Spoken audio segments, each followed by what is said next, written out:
as subject, and almost a self-portrait as well. But these are also lots of things we can talk about later.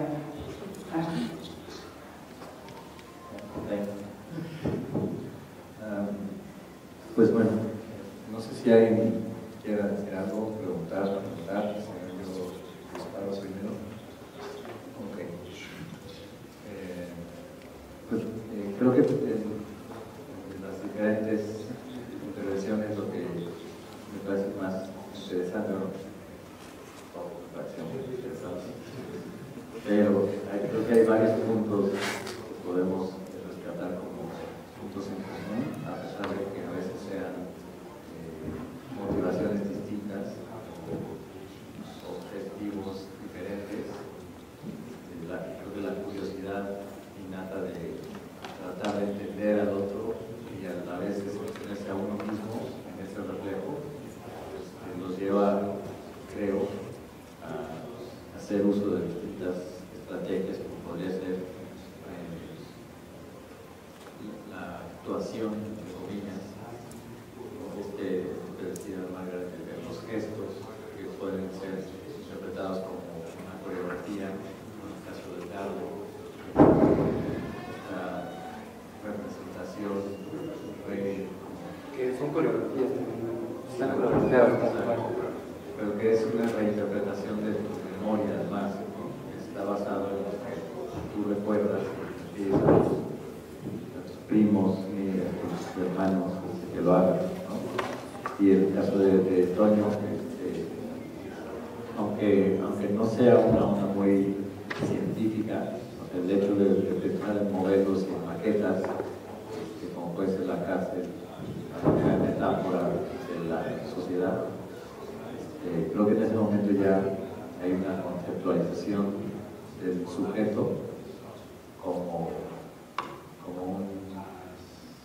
no un títere, pero como una representación de lo que puede ser tu propio contexto visto desde lejos, ¿no? Lo tomas más a la distancia,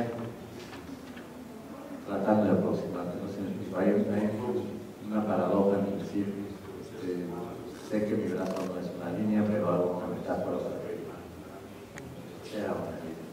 O sé que yo no soy ese viejito o ese señor de la reunión que retrato, pero hay algo en él que me interesa retratar.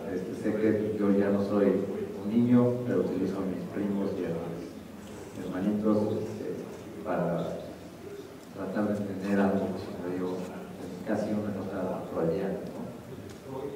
Entonces, no sé si pudieran hablar un poco de estas relaciones entre la gramática en un discurso, ya sea audiovisual o plástico o coreográfico, y cómo esa gramática sigue unas reglas internas, como en el caso, por ejemplo, de la fotografía o del cine o del video, son como la edición,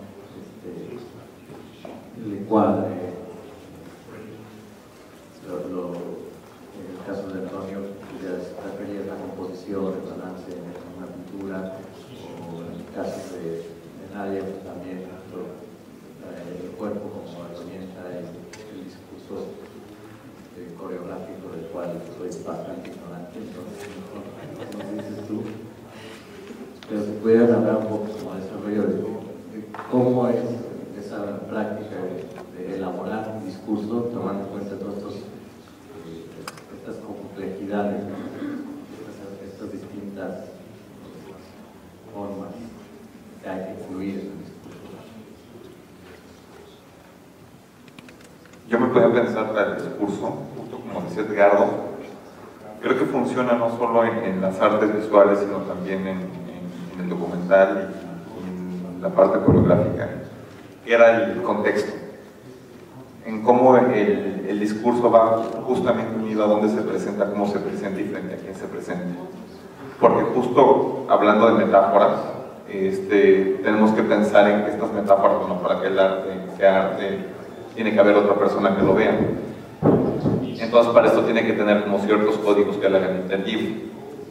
Y pues, ¿cómo se llama? Estos códigos para entenderse creo que van muy unidos, como repito, decía Edgardo, al contexto. Dónde se presenta, cómo se presenta y quién lo ve.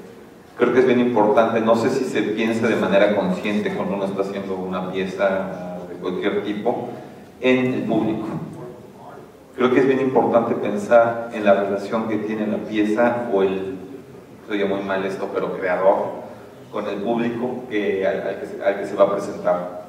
Porque creo que, bueno, si bien hay como trabajos que se refieren a, entablan como ciertos diálogos, o trabajos como muy etnográficos, muy de ese tipo, hay diálogos que funcionan a varios niveles. Uno como con el cuerpo de trabajo, pues en estos trabajos etnográficos, y otro, insisto, con el tipo de personas al que se presenta.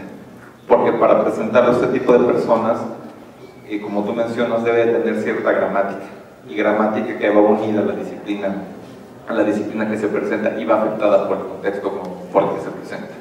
Entonces creo que es bien importante como empezar a también pensar aparte del cuerpo como significación y la coreografía y la representación, como la relación con quien ve las cosas, quien aprecia las cosas o quien vive lo que se está creando. Creo que esa es una parte fundamental, porque entre la persona que ve la pieza y la pieza misma, creo que, se oye muy mal de nuevo lo digo, pero la obra de arte pasa. O sea, no está ahí, sino está como en esta interacción que pasa con la otra persona. No sé cómo pasa en la coreografía. Pues creo que, o sea, es lo mismo.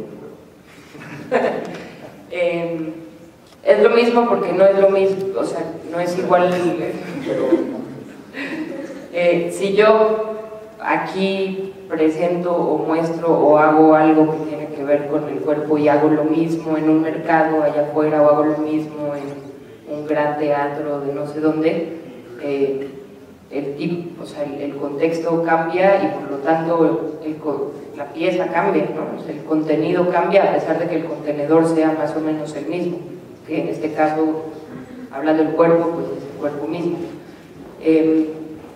Creo que toca algo muy bonito, al menos para mí, que es la idea de los límites del lenguaje, ¿no? O sea, los límites del lenguaje, en este caso, lo frágil que puede llegar a ser el trabajo del cuerpo y el miedo que puede generar abordarlo, porque creo que nuestra relación con nuestro cuerpo no es sencilla nunca.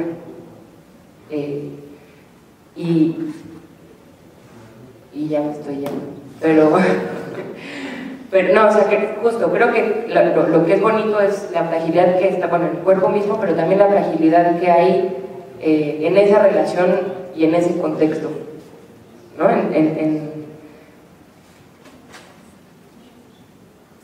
Sí, en la manera en que lo presentas, que puede hacer que un movimiento o una escena o una imagen tenga un sentido y por una cuestión de un foco prendido o por una puerta abierta o cerrada o un espacio ligeramente distinto, esto cambia por completo, ¿no?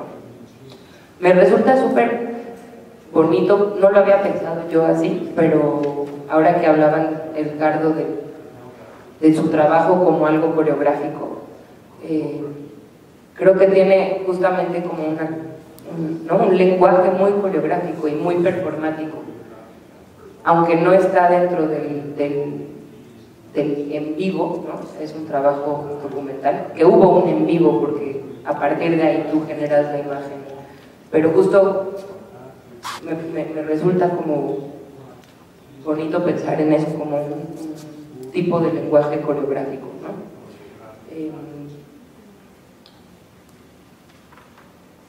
Quizás también apuntar, creo que menciona algo que nos regresa al título de la mesa, que es como el artista como el vínculo. En este sentido, podemos decir que el autor, entre comillas, el artista, el cineasta, el idiota, el autor de estas piezas, ya sea coreografía, plástica, visual, audiovisual, es parte de ese contexto también, ¿no?